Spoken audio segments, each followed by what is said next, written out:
Boy, when you look back, it has been quite a year in Canadian politics. Auditor General investigations, allegations of foreign meddling, and growing calls for the Prime Minister to step down. 2023 was a year for controversy, protests, and partisan squabbles. So here, live in studio, not in front of our fireplace, to break down our top 5 political stories of the year is Laura Stone of the Globe and Mail. Great to have you in studio. Nice to see you here. Great to be here, Anne-Marie. All right, we'll let you leave out, take a mug on your way out. But first, let's talk about new gender identity policies in Canadian schools. We did a lot of interviews on this show about that. We saw a lot of protests happening. 2 provinces enacted controversial policies this year. New Brunswick made the changes to Policy 713, and Saskatchewan forced through Bill 137 by invoking the notwithstanding clause. They both mean new requirements for parental consent before a student is allowed to change their pronouns at school. Critics have called these policies attacks on trans children. So how has the Canadian public reacted to this? Look, I think this is going to be the most talked about social issue next year in Really? 2024. That's because we're seeing a lot of polling about, Canadians' views on this. And, generally speaking, most Canadians agree that parents have to at least be informed of what their children are doing, but the public is split on this issue of consent, whether parents have to consent to this.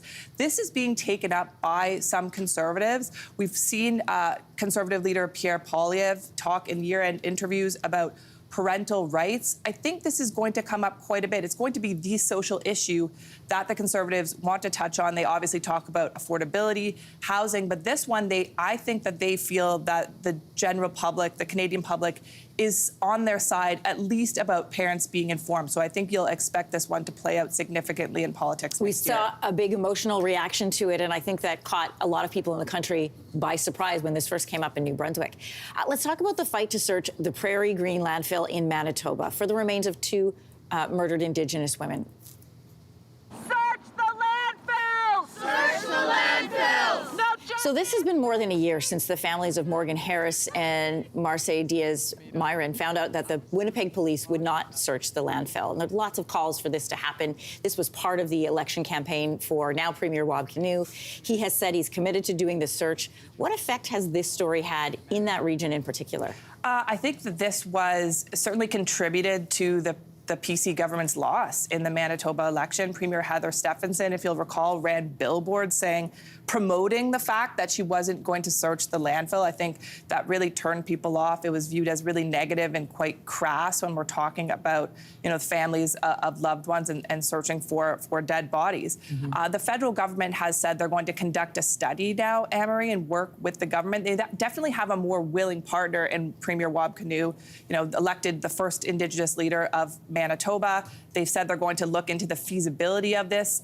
The former government said this would cost upwards of $180 million. But certainly there's going to be more will on the part of Ottawa working with the provincial government to look into how they might go about doing this. And I think we're expecting that that study to come through later in January. It's a cost study, but there's also the concern around an investigation that there could potentially be more bodies at the landfill, and that is a concern for people in that community. Absolutely. We see someone has been charged with several murders.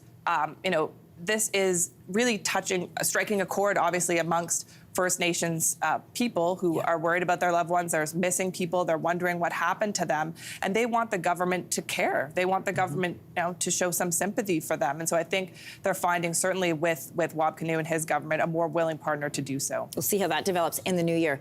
In Ontario, the Ford government still facing fallout after its reversal of the Greenbelt Development Plan. Auditor General Bonnie Lysyc's report came out in the summer.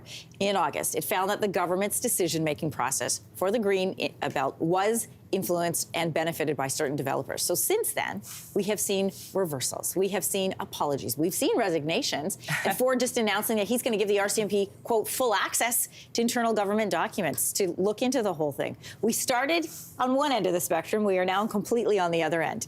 The Ontario Liberals have a new leader. So how much has this issue affected the provincial Conservatives in Ontario? I think it's really affected the PC brand and Doug Ford's brand personally. I mean, he came into office railing against the political elites, the insiders, and then we had, a series of these watchdog investigations saying, look, you actually gave favor to a handful of developers who would benefit to the tune of billions of dollars if they develop this land on the Greenbelt. You've seen the backlash in the public, and that's why Premier Ford and the government reversed their decision after months of saying they wouldn't do so. This is now becoming a problem for the government because they're being viewed as the government of backtracking. They make a decision, they announce it, there's backlash in the public, and then they reverse themselves. So I think there's a trust issue as well. And then, of course, the big question is what happens next year with the RCMP investigation? Yeah. Who is targeted there, and will we see any charges laid? Finally, let's end with the Prime Minister. Not entirely comfortable year for Justin Trudeau. He's been plagued by scandals. The Liberal government has faced criticism for its handling of the Paulo Bernardo prison transfer, its response to the Israel-Gaza war, and, of course, affordability.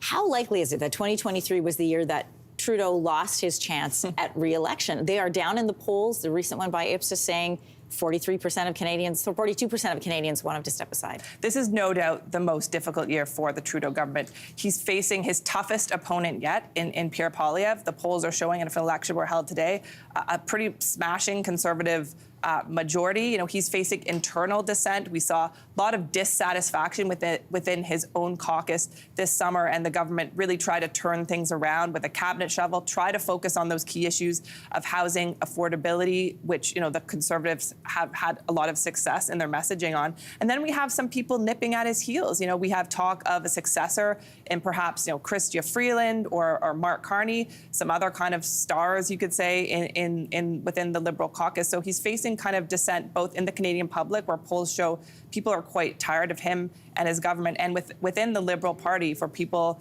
maybe quietly talking about whether it's time for him to take a walk in the snow. Oh, alluding back to his dad's famous walk in the snow. Hey, Laura Stone, great to have you in person. Happy Thanks so holidays much. to you, and can't wait to chat in the new year. Thanks so much, Anne-Marie. You too. Hey, thanks for watching. If you liked this, be sure to subscribe here, or you can check out more Your Morning videos right here.